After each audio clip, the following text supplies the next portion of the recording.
Welcome back to ICO Review, and as per requested, we will be going over Rentberry. At a glance, Rentberry is a decentralized global rental system powered by the blockchain.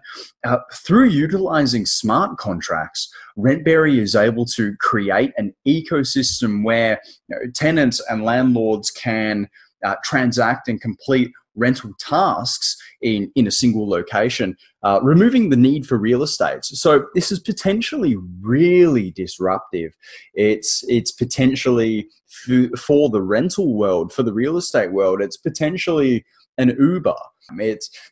This is exciting tech. This is an exciting proposition, especially considering that they already have an established platform. But that's something I'll come to in a moment.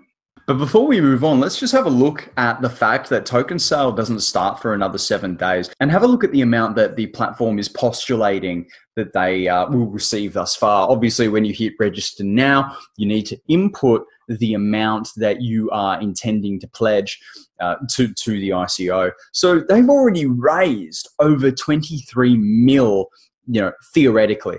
Let's just cover off on a couple of the features that Rentberry is proposing to enact on its platform once ICO is complete. And now I'm up here. So this is a lovely little metric, a way of showing what their platform is proposing to encompass, which is a nice visualization. I'm more interested in this bit that's below me here, the crowdsourcing rental security deposits. Just that final sentence, just that final little bit of wording, reducing financial burden for tenants. So what they're proposing here is that as a member of the Rentberry community, that you can crowdsource from the other members your security deposit.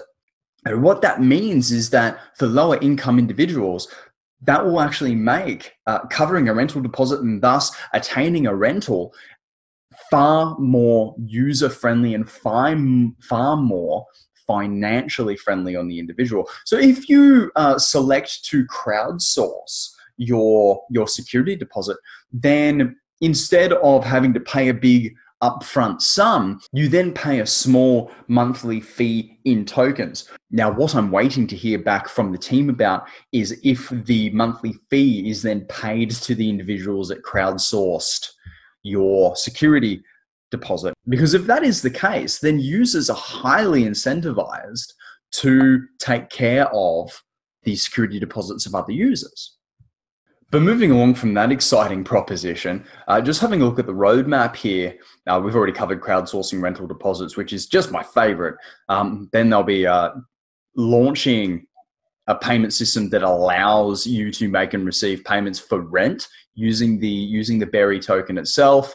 And importantly, because I had some queries about this, introducing landlord and tenant scores that would be based on reviews and rent-related history. My main concern here was how decentralizing the rental industry would then affect things like property inspections, ensuring that the landlord's property is maintained, taken care of, and of course the tenant selection process. So if we're doing like a tenant score, much like a credit score, for instance, then the landlord will be in a position of confidence when selecting a quality tenant based upon that individual's score. So kicking off the checklist, we've spent most of this conversation on the value proposition, really.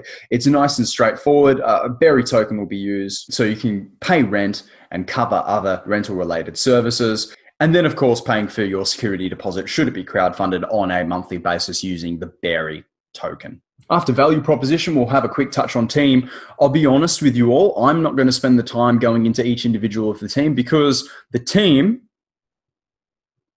is quite large. They've got quite a few individuals. Nice to see a lot of people with a blockchain developer in their job title, because at the end of the day, though this company is focused on rent, it's all blockchain centric. Thus, we need experts, and they have experts in spades. Moving on to the awareness piece, guys. First of all, while I was waiting for a response from the Rentberry team, and just in the time that it's taken me to record this video, at least 50 people joined the Telegram. 50 people. I've never seen an ICO's Telegram feed fill up as fast as the Rentberry Telegram feed has today. They've got their Bitcointalk with, of course, pretty much their entire website posted on the Bitcointalk, and a nice amount of engagement down the bottom. Now, I switch over to Naga here on Twitter for a very specific reason. Have a look at Naga's followers. Now, any of you that watch my channel, Naga is the most hyped video on all of my channel, with the most views out of anything I've done so far. 1,126 followers for Naga right now. Now, bearing in mind that Naga is already past its 30% bonus during its ICO, Rentberry is already at 1,329 followers on Twitter alone, and it hasn't even entered its ICO phase. So if that's not a sign of awareness and it's not a sign of hype and hopefully adoption, I don't know what is. If we're going to compare hype, pre-ICO Rentberry looking at 8,420 people liking the page. Now, with Naga already being past its 30% phase in its ICO, Naga has 14,000 people. I don't think it's going to be too hard of a task for Rentberry to catch up if it keeps going the way it's going. And then considering the amount of followers it already has on Twitter in comparison to this month's most hyped ICO, arguably being Naga. And finally, on the checklist, we touch on the product. They already have a physical, tangible rental platform based in the US with about 100,000 users presently. So that's a nice captive audience for the ICO, and it's proving that there's already a use case for the tech that they're developing. This is a pretty exciting, potentially disruptive ICO. I'll certainly be doing a little bit more due diligence on this particular project, and I'll keep you updated as things develop. And if any of you look into this one yourselves, I'd like to hear what you think about it and what you find. Chuck it in the comment section below. I have been your crypto enthusiast, and I'll see you in the next video.